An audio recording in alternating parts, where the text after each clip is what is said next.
There is a small building behind a hardware store in Ohio that makes almost no noise, has no employees standing around waiting for a boss, and generates more profit per square foot than most restaurants in that same town. No sign out front, no fancy branding, just a machine running quietly, turning raw material into product day after day, while the man who owns it sleeps in most mornings. He did not inherit money. He did not win a lottery. He started with less than $10,000 and a machine you could fit in a spare bedroom. And that is the strange part nobody tells you about building wealth in America right now. The biggest companies in the world started exactly like this.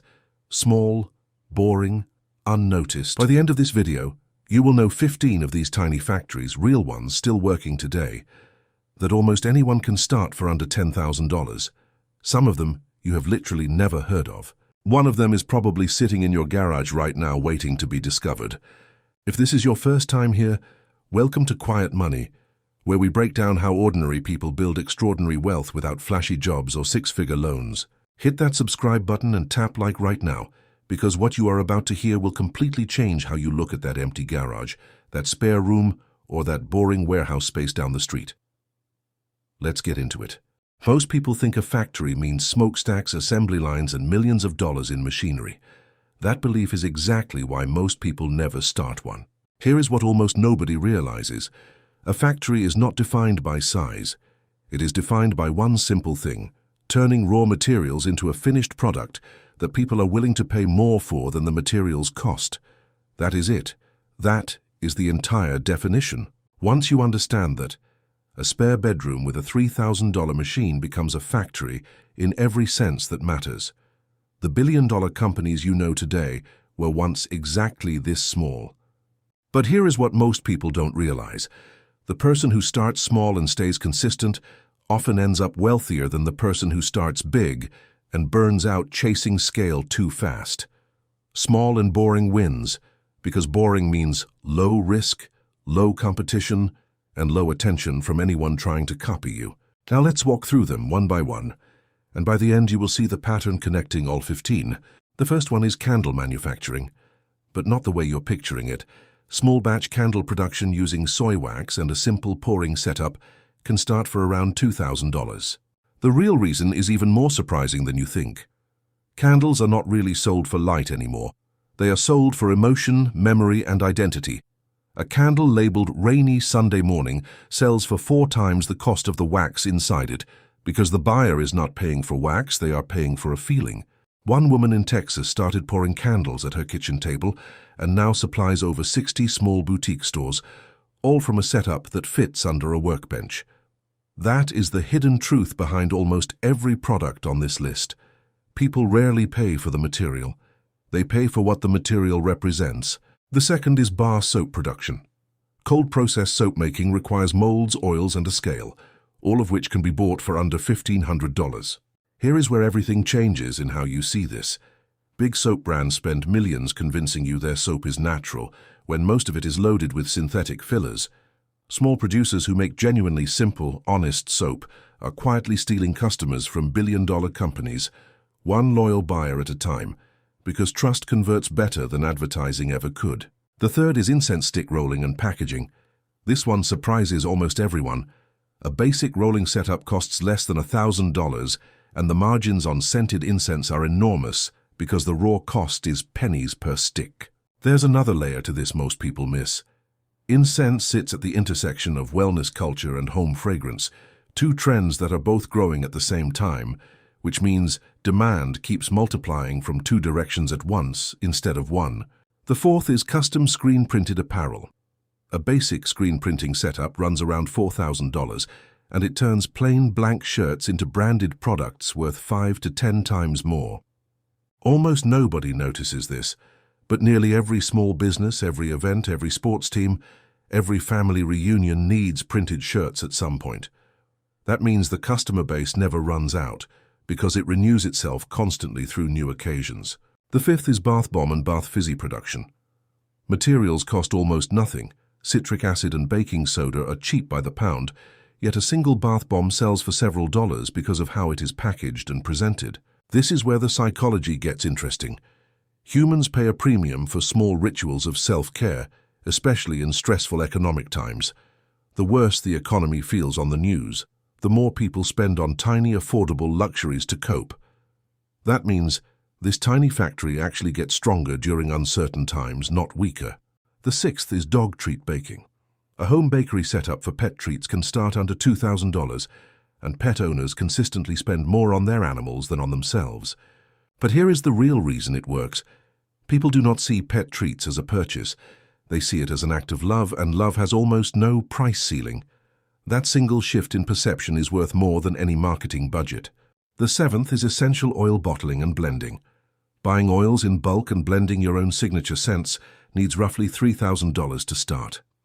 The hidden truth is that most essential oil brands are not making anything. They are simply relabeling the same bulk oils from the same few suppliers.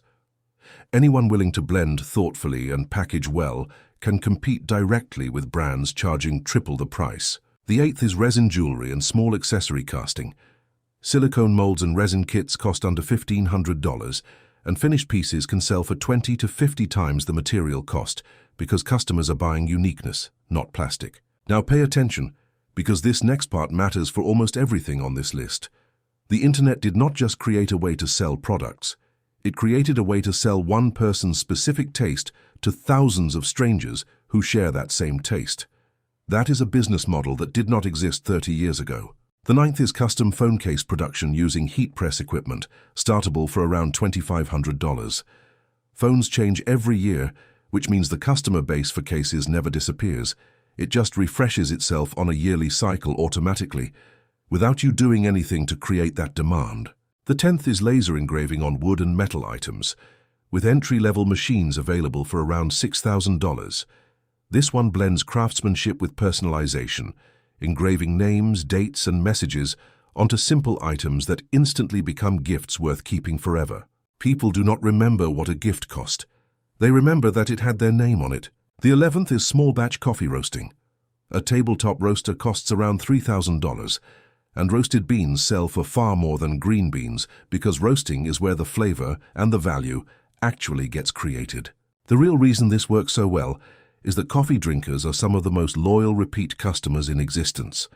Once someone finds a roast they love, they rarely shop around again. The 12th is raw honey packaging and labeling, working with local beekeepers to bottle and brand honey for under $2,000.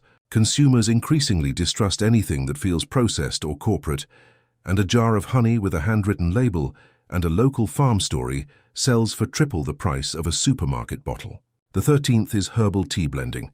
Buying loose-leaf tea and herbs in bulk, then creating your own blends needs less than $1,500 to start. Tea blending sits perfectly inside wellness culture, and wellness culture is one of the fastest-growing categories in the entire country right now. The 14th is spice blending and packaging, taking basic bulk spices and creating signature seasoning mixes. Startup cost sits around $2,000, and the margins are extraordinary because a jar of blended spice sells for many times more than the raw ingredients combined. Before we get to the 15th, and the biggest lesson of this entire video, if you have made it this far, drop a comment telling me which one of these 14 surprised you the most, and share this with someone who keeps saying they need a business idea, because this next one might be the most powerful of all. The 15th is small batch hot sauce and condiment production. A basic commercial kitchen rental, combined with bottling supplies, can start under $10,000. Sitting right at the edge of hot sauce culture has exploded because it gives people something rare. A taste experience that feels bold and personal, not mass-produced. One small hot sauce brand in Louisiana started in a rented kitchen space and now sits on the shelves of regional grocery chains, still run by the same two people who started it. Now here is the pattern connecting every single one of these 15 tiny factories. None of them require a college degree. None of them require investors. None of them require permission from anyone. What they all require is the willingness to turn something raw, wax, oil, fabric, beans, spice, into something people believe is worth more. That belief is not created by the material. It is created by care, consistency, and story. Big corporations spend millions trying to fake that feeling. You can create it honestly, starting today in a space smaller than most people's living rooms. Wealth in this country has quietly shifted away from giant factories and towards small, focused ones that one person can run with total control. The people getting rich right now are not always the loudest ones online. Often, they are the quiet ones, working steadily unnoticed, exactly like that small building behind the hardware store in Ohio. So here is the question worth sitting with. Out of everything raw material sitting around you right now, what could you turn into something people would pay more for? If an answer just came to mind, that is not a coincidence. That is your next move. If this video gave you a new way to see opportunity, like it, subscribe for more breakdowns like this one, and leave a comment with the mini factory idea you would actually start. Quiet money will be right here.